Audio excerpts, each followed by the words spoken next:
Oke, halo semua, gue Novia dan pada kesempatan kali ini gue ingin membahas salah satu bab dari buku The 32 Unremarkable Laws of Money and Success, Transform Your Life and Unlock Your Unlimited Potential oleh Brian Tracy. Jadi gue sebelumnya udah ngebahas buku ini sedikit di salah satu live gue, cuma kayaknya ngebahas buku kayak gini lebih enak kalau bikin video panjang. Kenapa gue mau ambil salah satu bab dari buku ini dan mungkin di beberapa video panjang selanjutnya? Karena meskipun buku ini sebenarnya simple banget ya, kayak banyak jargon-jargon terkait keuangan, terus kayak kesuksesan yang mungkin sering kali kita sering dengar di seminar-seminar, seminar motivasi atau kayak konten-konten motivasi yang sebenarnya ya kalau kita nggak butuh tuh itu bisa terasa sangat menyebalkan, setidaknya buat gue. Cuma kalau misalkan kita sedang membutuhkan semangat, karena betul yang paling penting adalah bisa menyemangati diri sendiri oleh diri sendiri. Cuma nggak ada salahnya kalau kita minta bantuan pihak lain, seperti sesimpel baca buku seperti ini. Dan buku ini buat gue pribadi berisikan poin-poin yang mengingatkan gue pada hal-hal mendasar yang gue tahu sebenarnya tapi gue kerap lupakan ketika gue sedang menjalani hidup. Nah, di sini ada bab yang menurut gue oke banget.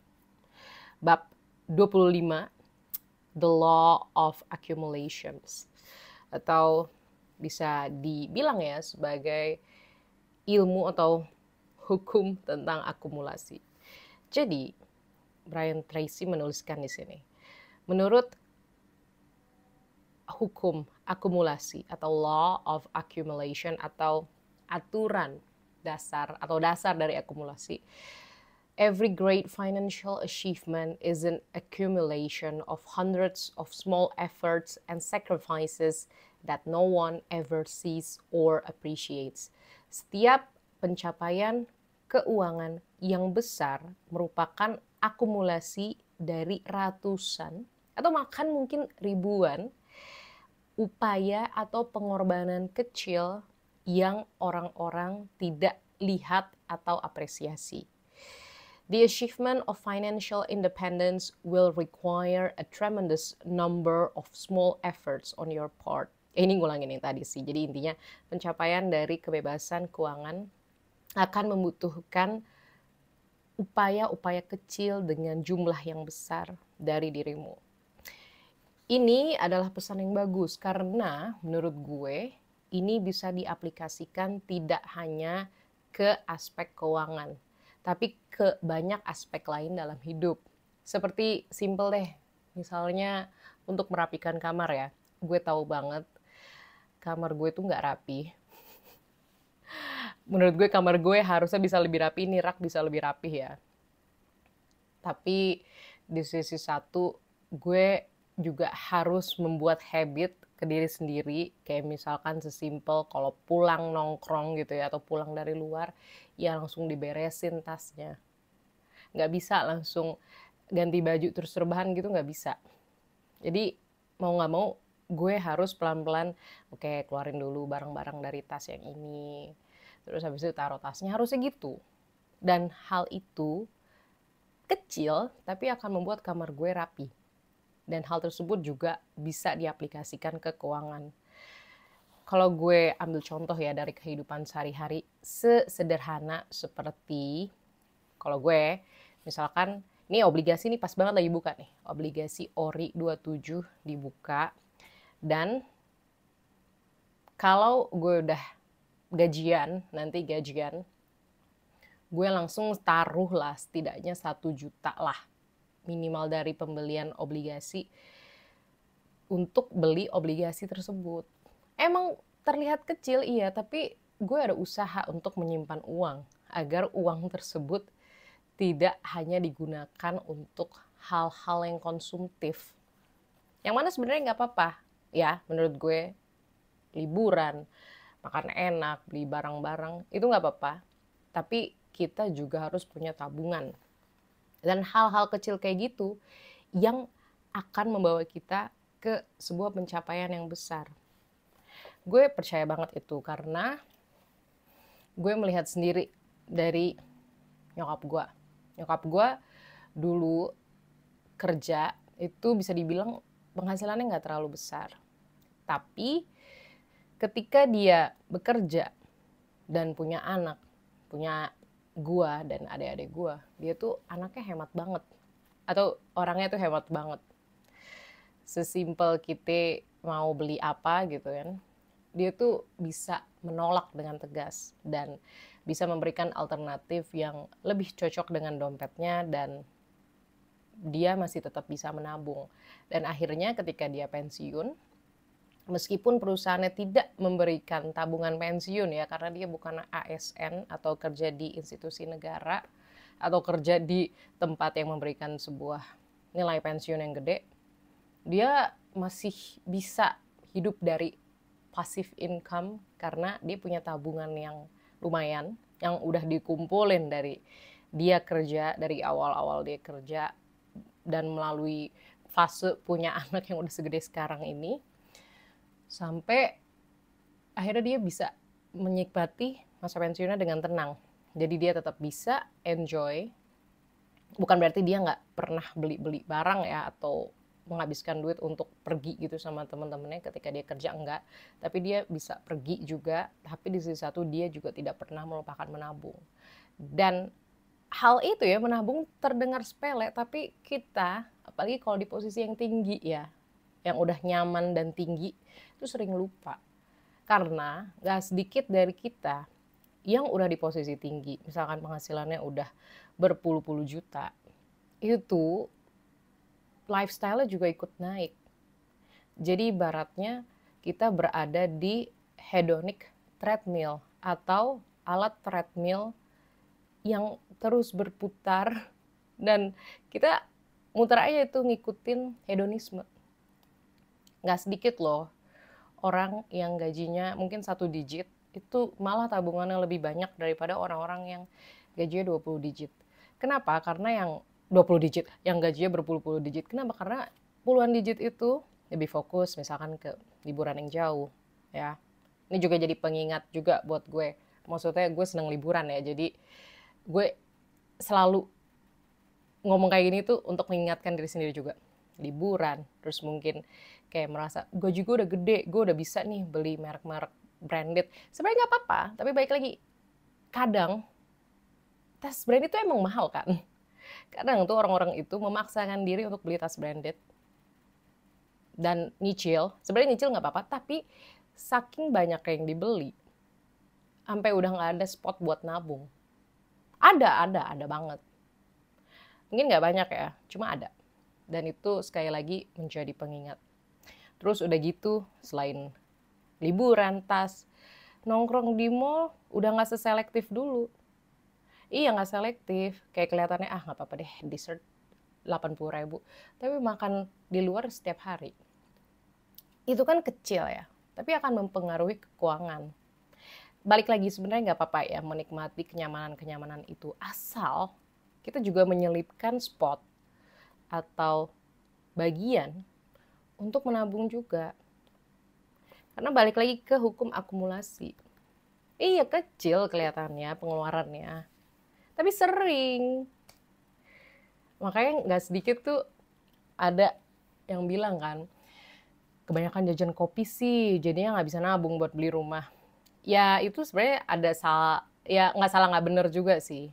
Tapi kalau misalkan kita beli kopi mulu, sedangkan mungkin gaji kita masih pas-pasan, dan kita beli kopinya beberapa kali, dan yang kopi mahal 30.000 ke atas gitu, ya nggak heran kalau misalkan nggak bisa nabung.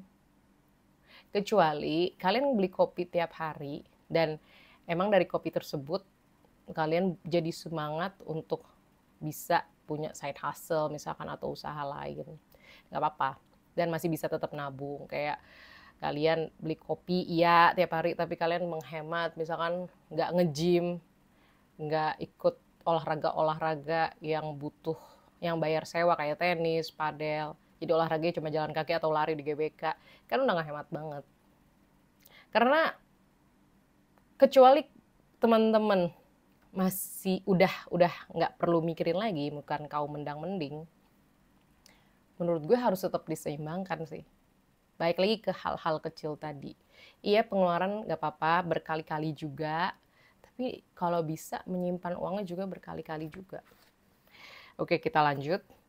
At the beginning, you will see little change of difference. Awalnya akan terasa kecil itu perubahannya dan perbedaannya. Tapi pelan-pelan, but gradually, your efforts will begin to bear fruit. Tapi pelan-pelan upaya Anda akan memperlihatkan hasil. Terus akan terlihat tabungan tiba-tiba naik dan utang-utangnya juga akan menghilang. Jadi dia bilang gini, the first corollary of the law of accumulation says that as your savings accumulate, you develop a momentum that moves you more rapidly toward your financial goals. Jadi intinya adalah ketika itu lagi berkumpul ya, meskipun sedikit, teman-teman juga sekaligus membangun sebuah momentum yang akan membuat teman-teman bergerak lebih cepat untuk mencapai tujuan-tujuan keuangan. Dan balik lagi, nggak perlu dengan tindakan gede, nggak. Yang penting mulai aja dulu dan dirutinin. Nggak apa-apa kok tetap liburan, ya punya mimpi liburan, punya mimpi beli tas mahal gitu, punya mimpi buat beli mainan mahal, nggak apa-apa. Tapi upaya nabungnya juga harus ikut ditingkatkan. It is hard to get started on a program of financial accumulation. Sulit emang untuk mulai. Tapi kalau udah ngelakuin akan terasa lebih mudah. Nih gue setuju banget. Kayak yang tadi gue bilang ya di contoh. Gue pribadi kalau ada SBN langsung aja taruh deh. Nggak apa-apa. Atau kayak misalkan contoh ya. Ini mungkin nggak semua setuju. Cuma gue lakukan. Jadi gue baru apply salah satu kartu kredit yang memberikan welcome bonus yang lumayan, welcome bonus miles yang lumayan. Tapi syaratnya harus menaruh dana. Nah, buat gue lebih prefer untuk bikin tabungan berjangka yang dananya tuh di auto debit dari kartu kredit gue saat kartu kredit gue di approve. Kenapa? Karena satu, itu memberikan keuntungan buat gue karena kemungkinan di approve-nya lebih tinggi. Karena terbukti dong kita mau ambil tabungan senilai A dan akan dirutinkan selama 6 bulan atau 12 bulan tergantung pilihan. Dua, itu juga menguntungkan buat gue karena itu duitnya kan buat gue. Jadi gue sebenarnya nabung cuma bentuknya tuh auto debit, ditarik otomatis.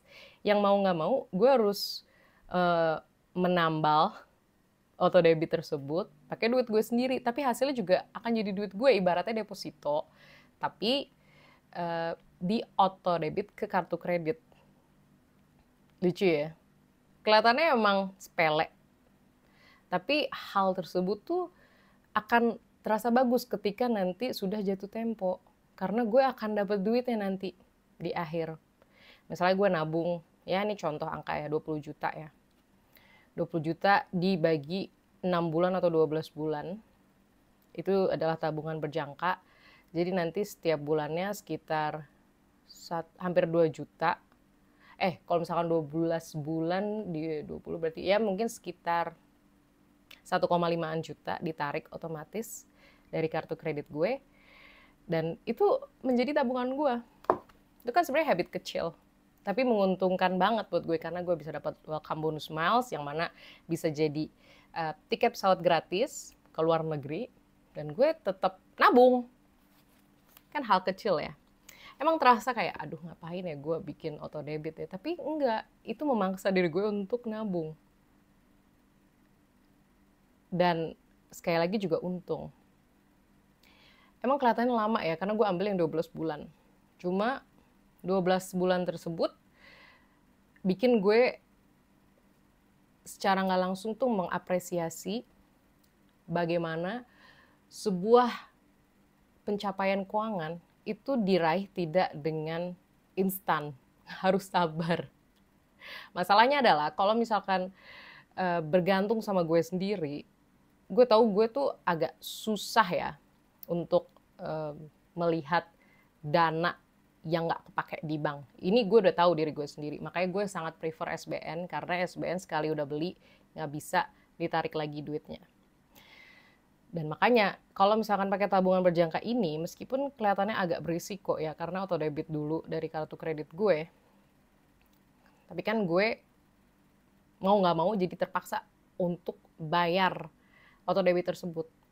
Toh auto debit itu juga sebenarnya buat gue lagi gitu loh tabungannya. Emang unik ya cara orang untuk menabung. Mungkin teman-teman punya cara lain yang berbeda atau nggak setuju. Coba deh sharing. Karena gue pas tahu tabungan berjangka ini, wah gokil juga ya. Emang nggak gede sih persentasenya. Cuma balik lagi, gue lebih fokus ke bagaimana itu uang secara nggak langsung akan menjadi tabungan gue dan meningkatkan kemampuan gue untuk meningkatkan kemungkinan untuk di-approve kartu kreditnya. Karena nggak semudah itu loh untuk approve kartu kredit yang lumayan untuk welcome bonus maupun konversi ke milesnya.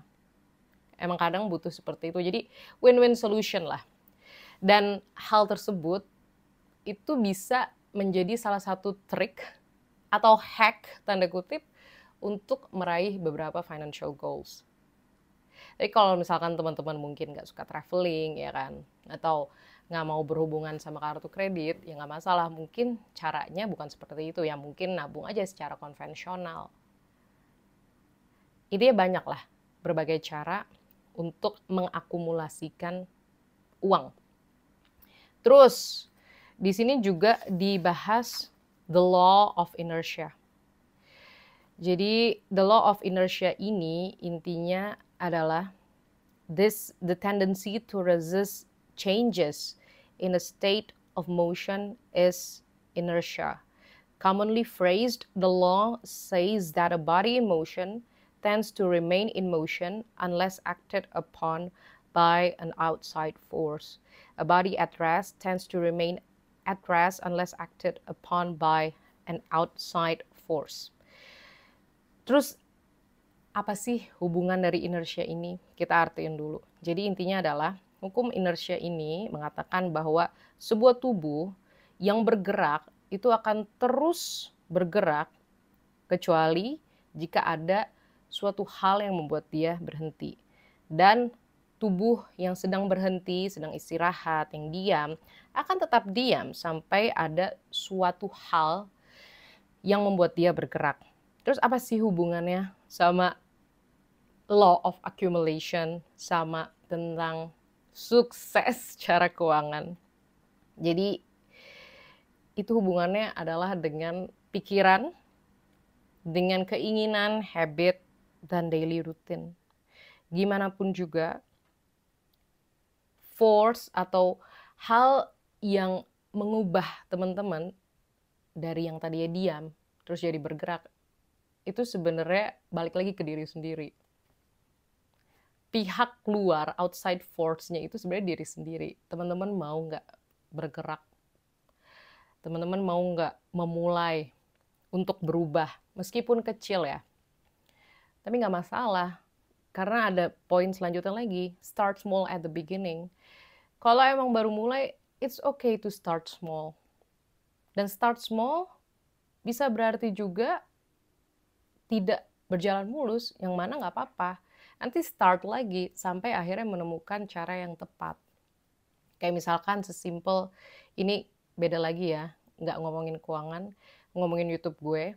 Gue tuh sebenarnya udah agak lama ya bikin video kayak gini, tapi nggak gue share aja. Kayak video gue ngomong sendiri. Sebenarnya sekalian kayak gue latih untuk pede berbicara depan kamera. Dan udah berlangsung cukup lama sebenarnya, tapi gue baru berani untuk bikin video kayak gini, gue share rutin, ya baru setahun terakhir. Emang hasilnya mungkin tidak grande ya, tapi menurut gue udah ada 1.600-an orang aja yang nonton video gue itu udah anugerah banget loh. Terima kasih loh. Belum lagi di TikTok, meskipun kayak 100 aja belum nyampe, 77 orang, tapi itu organik dan gue berterima kasih banget sama orang-orangnya. Balik lagi, harus menghargai awal apapun. meskipun kecil, meskipun mungkin tidak sukses, tapi emang yang terpenting terus lakukan aja. Karena gue nggak tahu nih, ini kayak YouTube gue apakah nanti bisa berkembang ya kan, jadi 2.000 yang subscribe, atau amin 10.000, dan ternyata ilmu-ilmunya sangat bermanfaat. Kan gak ada yang tahu. Yang penting coba aja dulu. It's okay to start small, kecil, nggak apa-apa. Yang penting harus percaya diri. Itu sih. Dan harus melihat, harus ngeh apakah ini udah benar atau belum. Menurut gue, yang gue lakukan ini udah cukup benar. Yang penting gue konsisten aja.